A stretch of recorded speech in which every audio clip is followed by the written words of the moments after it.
विषय तसा किचकट नाहीये, विषय तसा सोपा आहे. हा वादाचा विषय नाहीये. कधी वादविवाद स्पर्धा आहे का? विज्ञान तारक का मारक, तसं वाचन आधी का लेखन आधी. ज्याच्या सुपीक डोक्यातून हा विषय सुचला असेल त्यांना कदाचित हे अपेक्षित असेल की तो वाद झाला पाहिजे. पण हा परिसंवाद आहे, त्याच्यामुळे वाद होणार नाही. जसं कोंबडी अगोदर का अंडा अगोदर, बीज अगोदर का वृक्ष अगोदर, स्त्री अगोदर का पुरुष अगोदर, या प्रश्नांची उत्तरं देता येत नाही. तसंच वाचन आधी का लेखन आधी या प्रश्नाचं उत्तर देता येत नाही. त्याचं कारण असं आहे, ओशो नावाचा एक खूप मोठा विद्वान भारतामध्ये होऊन गेला, आचार्य रजनीश. खरं एका सामान्य माणसाच्या आयुष्यामध्ये एक माणूस 20,000 पुस्तकाच्या वर पुस्तकं वाचू शकत नाही असं मानलं जातं. पण ज्या माणसाने आपल्या आयुष्यामध्ये जवळपास 2.5 लाख ते 3 लाख पुस्तकं वाचली आणि जवळपास 700 ते 800 पुस्तकं लिहिली, त्यांनी सांगितलेली एक कथा आहे. ती कथा अशी आहे, एक गाढव घेऊन एक माणूस चालला होता आणि त्या गाढवाच्या गळ्यामध्ये त्या माणसानं एक काचेचा खडा बांधला होता दोरीनं. एक शहाणा माणूस त्याने बघितलं की अरे चकाकणारा दगड आहे, काच आहे. म्हणून त्यानं त्या मालकाला थांबवलं गाढवाच्या आणि विचारलं की हा काच कुठे मिळाला. त्याने सांगितलं की काम करत असताना रस्त्याच्या कोपऱ्याला पडला होता, मी घेतला, बरा वाटला, स्वतःच्या गळ्यात बांधता येत म्हणून गाढवाच्या गळ्यात बांधला. त्यावेळेस त्या शहाण्या माणसानं प्रश्न केला की विकायचा आहे का? हो विकायचा आहे म्हणले. किती रुपयाला? रुपयाला नाही म्हणले, फक्त 8 आण्याला विकायचा. हा जुना जमाना आहे. 8 आण्याला म्हणल्यानंतर त्या शहाण्या माणसाने म्हटलं नाही नाही हो, 8 आणे खूप होतात, 4 आण्याला जर देत असाल तर मी घ्यायला तयार आहे. तो म्हणला नाही हो, मी 4 आण्याचा नुकसान करून तुम्हाला हा दगड विकू शकत नाही, हा काच विकू शकत नाही. तो पुढे गेला आणि पुढे गेल्यानंतर 2 तासानंतर त्याच रस्त्याने वापस फिरला. फिरल्यानंतर तो शहाणा माणूस तिथंच उभारलेला होता. त्याने बघितलं गाढवाच्या गळ्यामध्ये जो खडा होता काचेचा तो दिसत नव्हता. म्हणून त्याने उत्सुकतेपोटी त्या माणसाला प्रतिप्रश्न केला की हा खडा कुठे गेला. त्याने सांगितलं. पुढे एक माणूस गाठ पडला, त्याने 12 आणे दिले आणि तो खडा विकत घेतला. त्यावेळेस तो माणूस म्हणला मूर्खच करे म्हणलं, तुला एवढी अक्कल नाही का म्हणलं. तो हिरा होता म्हणले, त्याची किंमत 1 लाख रुपये होती आणि तू फक्त 12 विकला. त्यावेळेस तो माणूस म्हणला साहेब मी तर मूर्खच आहे, म्हणून तो हिरा गाढवाच्या गळ्यामध्ये बांधला होता. तुम्ही तर प्रचंड विद्वान आणि जोहरी आहात, पण तो खडा 8 आण्याला घेण्याच्या ऐवजी तुम्ही मला तसंच पाठवलं, तुम्ही शतमूर्ख आहात म्हणले. आपली बऱ्याच वेळेस अवस्था ही नेमकी अशी होत असते.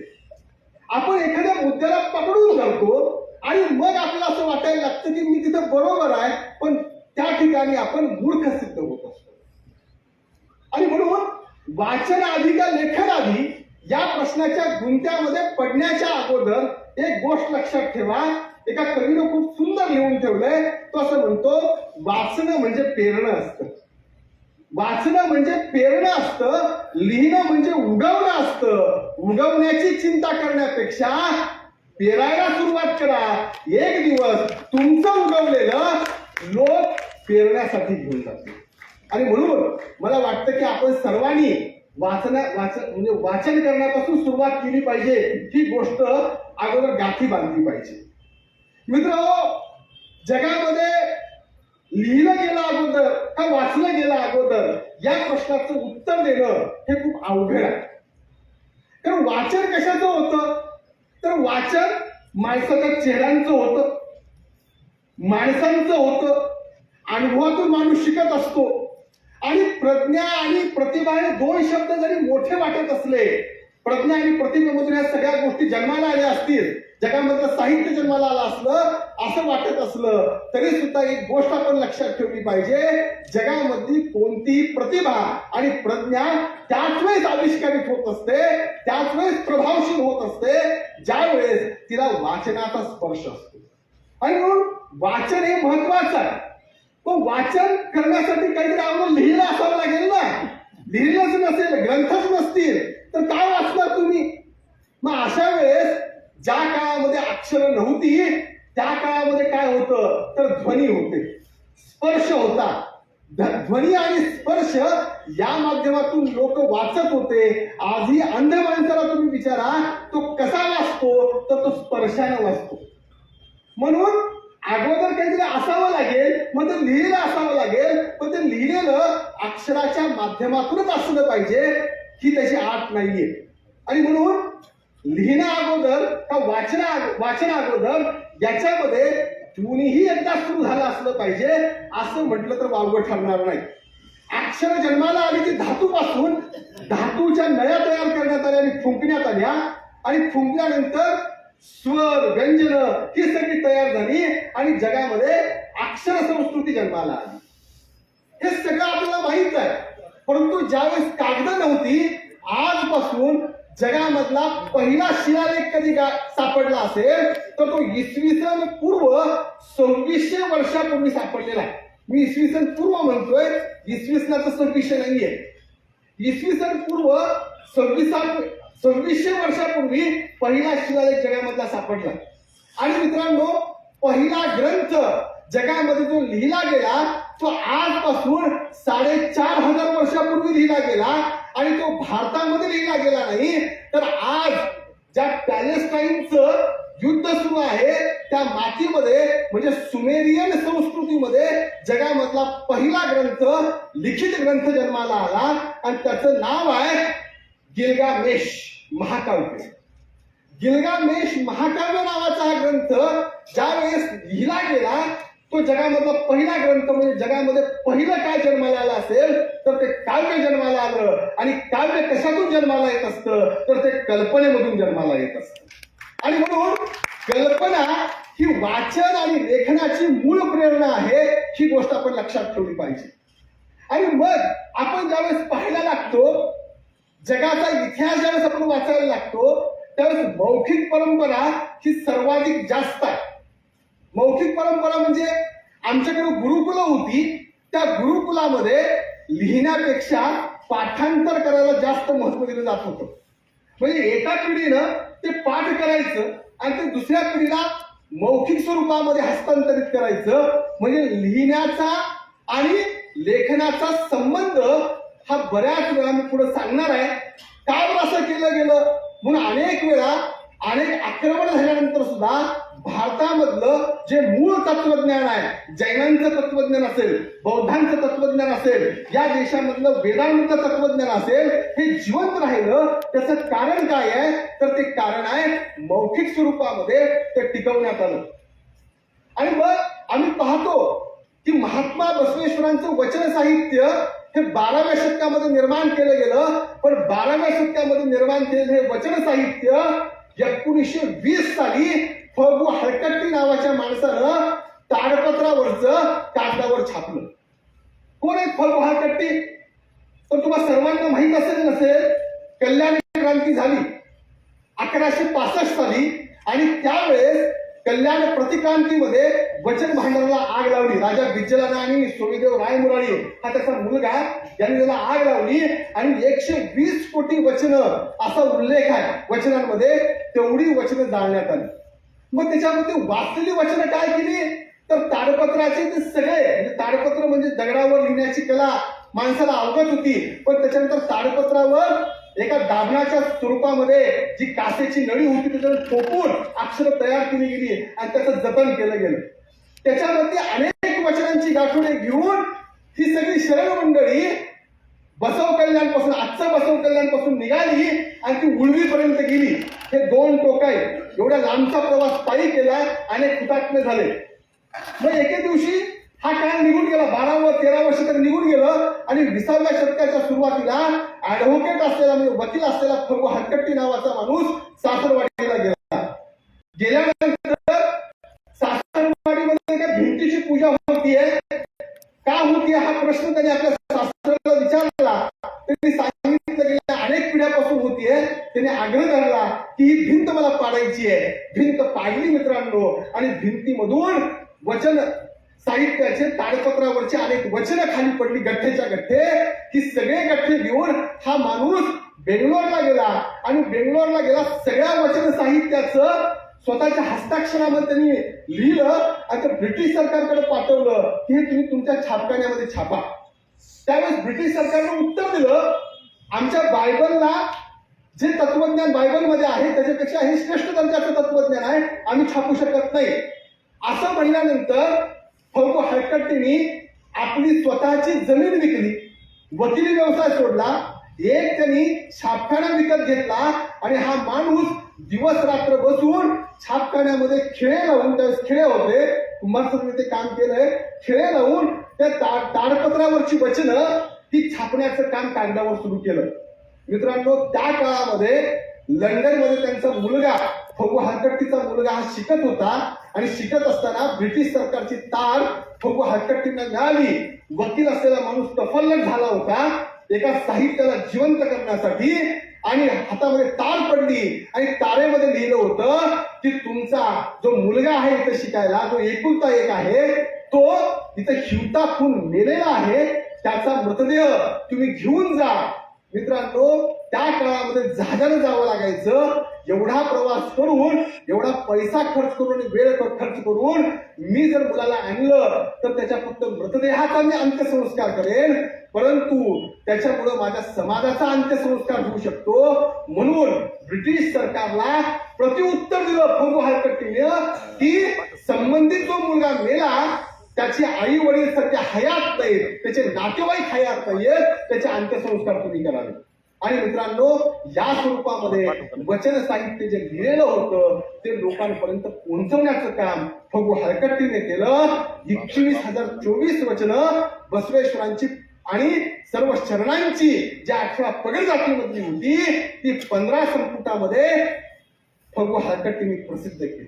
हा त्याग ज्यावेळेस समाजामध्ये एखाद्या माणसाच्या रूपामध्ये जिवंत होतो त्यावेळेस निश्चित स्वरूपामध्ये आपल्या लक्षात येतं की लिखित साहित्य असावं लागतं, तरच पुढच्या पिढ्या ते वाचू शकतात, अन्यथा वाचू शकत नाही.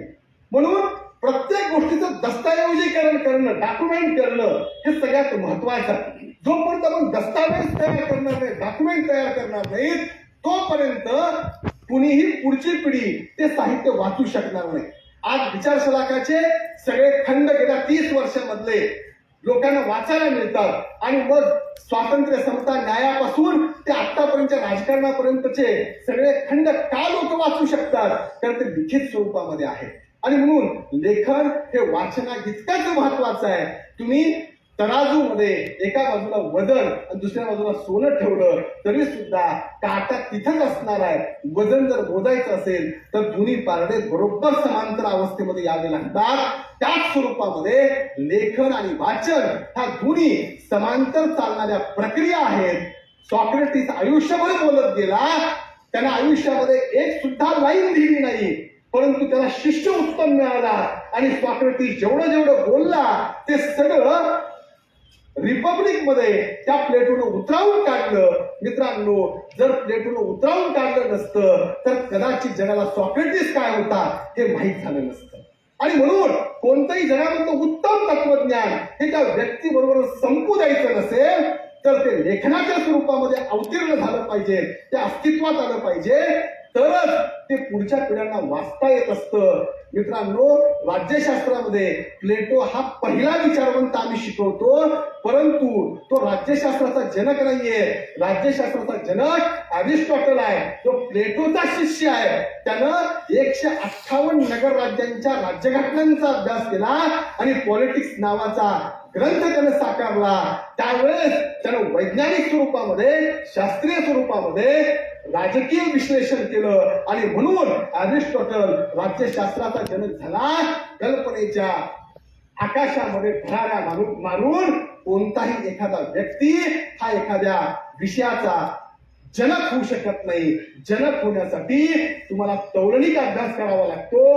मग तोच अरिस्टॉटल आपल्या आयुष्यामध्ये जीवशास्त्राचा जनक म्हणून पुढे येतो, तोच सौंदर्यशास्त्रावर भाष्य करतो, तोच नीतिशास्त्राचा प्रणेता होतो. ह्या सगळ्या गोष्टी एका अरिस्टॉटलच्या आयुष्यामध्ये आहेत.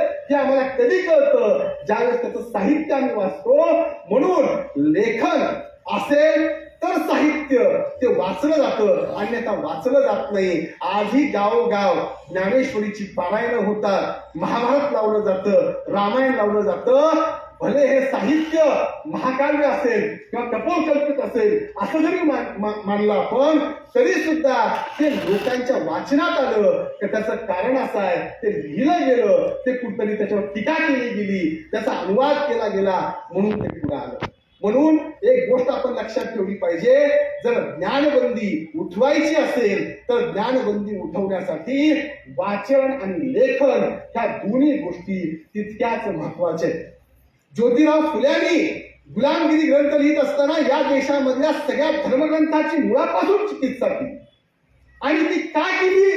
त्या अगोदर हयात होते म्हणून डॉक्टर बाबासाहेब आंबेडकरांनी घटना समितीमध्ये घटना समितीमधल्या सदस्यांच्या समोर असा प्रस्ताव मांडला की या देशाची राष्ट्रभाषा ही संस्कृत असली पाहिजे.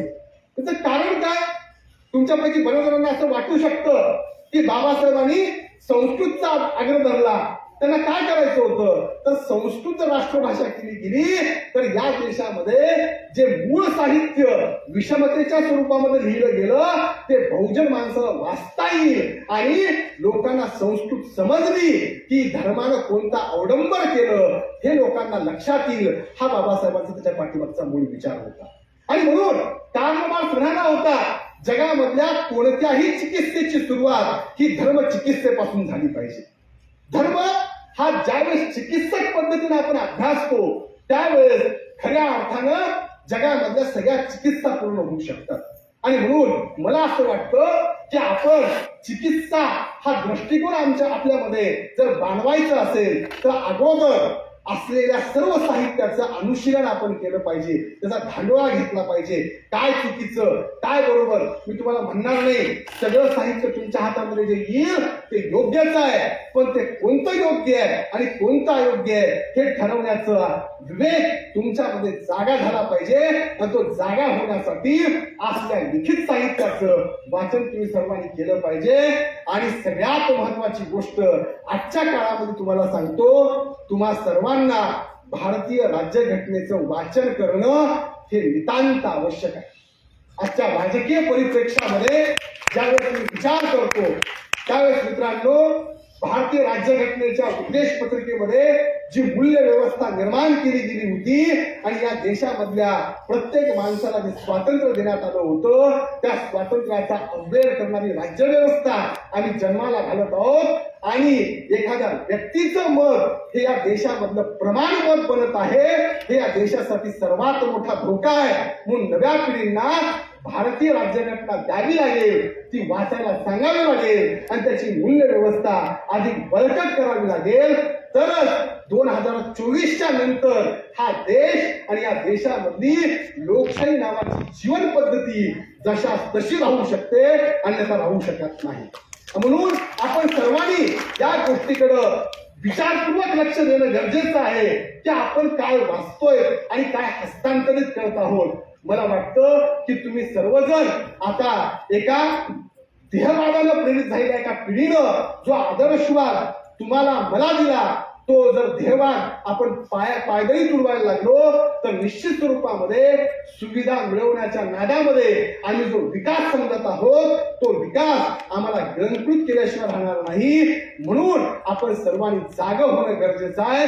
पुढच्या काळामध्ये ही पावलं आपण ओळखली पाहिजेत. जगामध्ये जेवढं परिवर्तनवादी साहित्य म्हणून निर्माण झालं होतं त्या परिवर्तनवादी साहित्याला प्रत्येक वेळेस आव्हान निर्माण केलं गेलं. मित्रांनो, चीनमध्ये कन्फ्युशियसनं साहित्य निर्माण केलं, तिथल्या राजसत्तेनं ते साहित्य जाळलं, त्याच्यावर बंदी घातली. तर पुष्यमित्र शुंग नावाच्या राज्यकर्त्यानं बौद्ध भिक्खूंची हत्या केली, बौद्ध साहित्य जाळलं. इतकंच नाही, राजा बिज्जलानं बसवेश्वरांचं वचन साहित्य जाळलं. तुकारामाची गाथा याच महाराष्ट्राच्या मातीमध्ये बुडवली गेली. आणि मित्रांनो, इथंच विज्ञानवादी विचार सांगितला म्हणून दाभोळकर असेल, कलबुर्गी असेल यांच्या हत्या केल्या गेल्या म्हणून परिवर्तनवादी साहित्याला, त्या लेखनाला सातत्याने एक आव्हान असतं. ते आव्हान जर उलटवून लावायचं असेल तर तुम्ही, मी सगळेजण त्या परिवर्तनवादी साहित्याच्या लिखाणाच्या पाठीमागं ठामपणे वाचक म्हणून उभे राहिलो पाहिजे.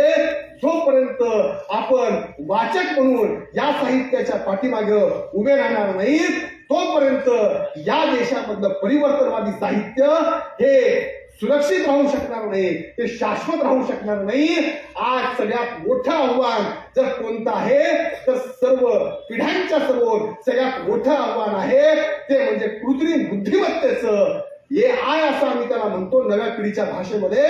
कृत्रिम बुद्धिमत्तेच्या माध्यमातून तुमचे फोटो म्हातारपणी सुद्धा तारुण्यामध्ये दाखवले जातात आणि कृत्रिम बुद्धिमत्ता पुढच्या काळामध्ये तुमच्या प्रतिभेला, तुमच्या प्रज्ञेला पूर्णपणे नष्ट करू शकते. जर स्वतःच्या क्षमता अबाधित ठेवायच्या असतील तर मला वाटतं वाचन आणि लेखन हाच त्याच्यावरचा उत्तम मार्ग आहे.